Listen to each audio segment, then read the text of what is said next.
first thing off, what do you think of the summit today? How do you like the panels?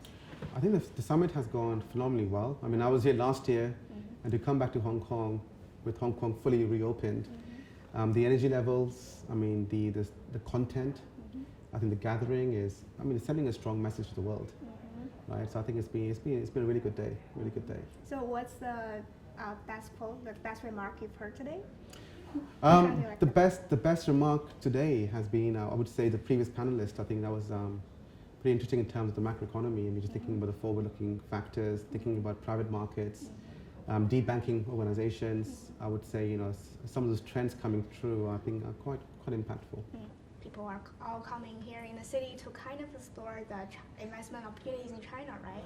So I'm just thinking, like, what are the things that you are most excited about in Hong Kong and China going into next year? So as long-term investors, you know, the way we sort of think about China is, I mean, structurally, I mean, China has a meaningful growth story for years to come.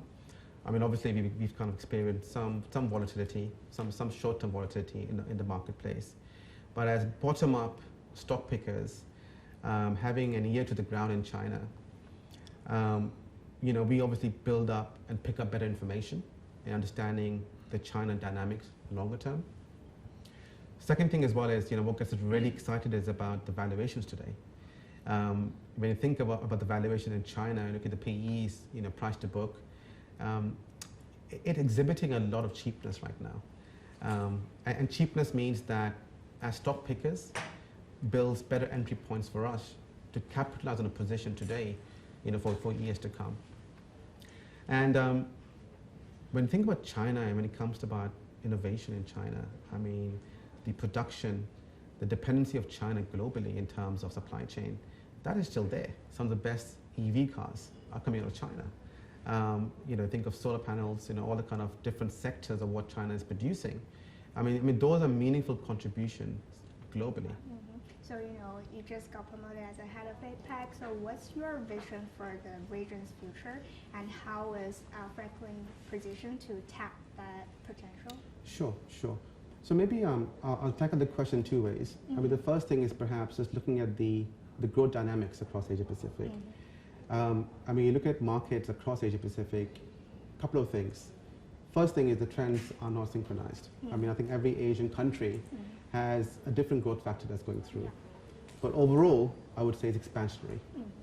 What that means for us is when you think about demographics, you think about the wealth trends we're seeing in many markets, and you think about younger generations, you know, the older generations, creates meaningful opportunities for an asset manager, right? When you think about technology, you think about innovation. So when you think about some of the developments in terms of fintechs, you think about AI, you think about blockchain as a technology, I would say they really excite us because we are spending a lot of time in kind of developing the tools and the solutions to ensure that we can use technology to further improve and enhance how we provide advice.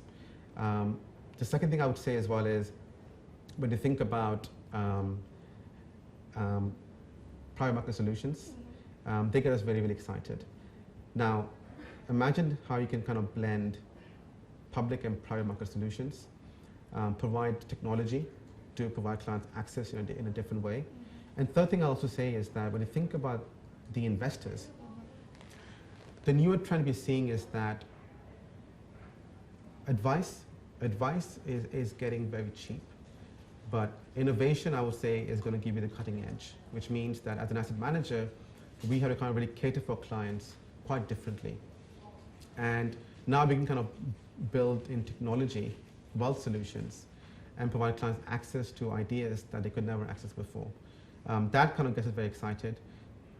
I'll say one more thing as well is regulations. I find in Asia Pacific, when we kind of work with the regulators across Hong Kong, Singapore, Thailand, many markets, Korea, I would say regulators in this marketplace are definitely more open-minded. But, you know, the theme of this year's summit is living with complexity, which are, you know, we're facing a lot of challenges like the high risk, the high inflation. So what are the, you know, the challenges in the asset management industry, especially in the APAC region? I mean, the back end of last year, obviously, you know, we saw, you know, the world shift from zero rates, you know, easy money policy to come into an environment where we are now sort of sitting in what we say the new normal. High rates, we've seen inflation, upshoots in some market. Interestingly, inflation in Asia Pacific has been fairly muted, slightly higher, but muted compared to the US and Europe. Now, when you kind of bring those factors into account and you think about investments longer term, obviously investors have been sitting on the sidelines thinking a lot about how to kind of think about the future.